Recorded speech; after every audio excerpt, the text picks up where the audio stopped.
Tak ada yang lebih sial dari seorang badut. Dari yang ingin melucu, tapi sama sekali tak lucu. Jangankan orang lain tertawa, saya sendiri tak tertawa oleh lelucon saya. Mungkin kalian menyangka jadi badut adalah pekerjaan yang paling gampang. Tinggal bertingkah kocak dan orang tertawa. Bila kalian menjadi saya, kalian akan mengerti tak gampang membuat orang tertawa. Apalagi ketika kamu sedang tidak ingin tertawa. Lagi pula di zaman sekarang, ketika orang-orang gampang tersinggung dan marah, membuat lelucon tidaklah semudah yang kalian bayangkan. Bisa-bisa karena lelucon kamu bisa dipidanakan, dianggap menghina dan mencemarkan nama baik. Seperti kawan baik saya, seorang pelawak di penjara hanya karena membawakan lelucon kemudian dianggap menghina. Dia bercerita tentang seorang memanjat pohon kelapa pada jam 10 pagi. Dan dari atas pohon kelapa orang itu mengumandangkan azan. Tentu saja itu membuat gempar seluruh kampung. Orang-orang langsung berbondong mendatangi orang itu dan berteriak-teriak menghujatnya. Bahkan ada orang yang ingin sampai membunuhnya. Dasar kafir, turun kamu. Begitu orang-orang kampung berteriak marah berani-beraninya kamu melakukan penghinaan azan subuh jam 10 pagi. Dasar orang aneh, kafir. Tapi dengan tenang orang itu menjawab, loh siapa yang aneh? Siapa orang kafir? Coba kalian pikir, saya azan jam 4 di masjid, tak ada orang satu pun datang. Begitu saya dan subuh jam 10 kok kalian pada berdatangan. Coba kalian pikir, siapa yang gak tahu, siapa yang aneh, siapa yang kafir. Hanya karena berbeda menjadi permusuhan. Sekarang orang seperti senang bertengkar.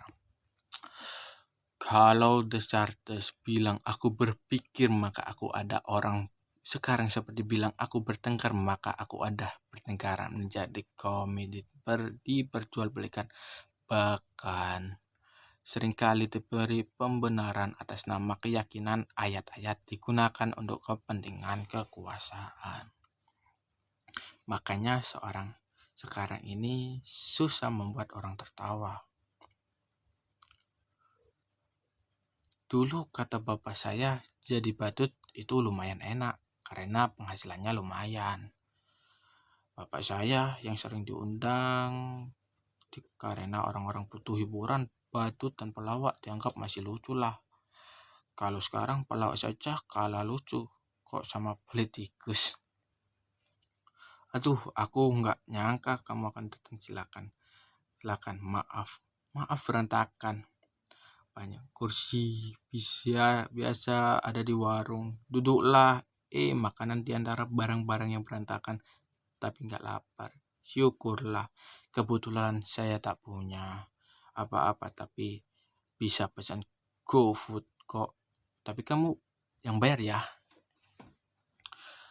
Yang datang pacar saya loh. Jangan tersenyum ngejek begitu. Badut kayak saya juga manusia, bisa feeling in love dan punya pacar. Terima kasih kamu menemui saya. Saya kira abang sudah melupakan saya. Terima kasih, selalu abang terus ingat saya. Abang pasti kangen ya, saya juga.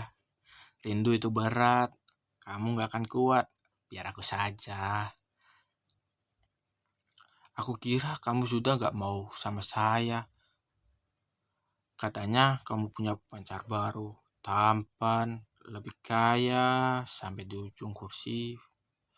Tapi percayalah, apapun yang terjadi, aku tetap cinta kamu. Sumpah, I love you, I miss you.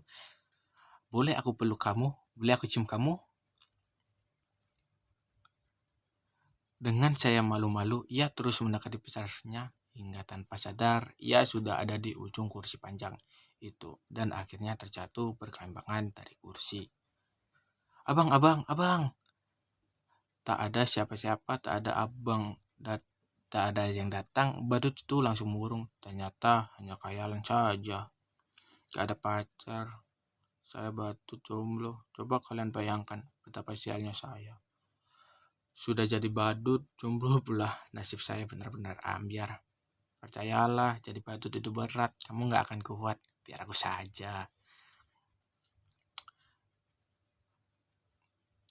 Musik membangun suasana antara romantis dan sedih. Badut itu memandangi wajahnya di cermin, kemudian menangis terisak. Kadang di antara isak tangisnya ia terlihat berkekeh pedih. Sembari nahan isak tangisnya, pelan-pelan badut itu mengganti pakaiannya atau syarat dan ia membuka pakaiannya, dan di dalamnya ia sudah memakai pakaian yang lebih rapi. Kini badut itu sudah memakai pakaian yang lebih necis, seperti telah berubah menjadi orang penting. Ia bergaya dengan pakaian barunya itu dengan gerakan yang lebih serupa badut.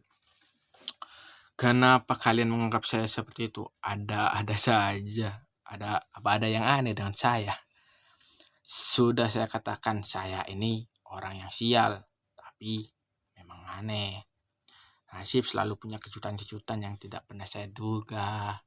Suatu hari saya diminta untuk mengisi hiburan pada kampanye partai. Menurut saya penampilan saya biasa-biasa aja, sama sekali tak lucu.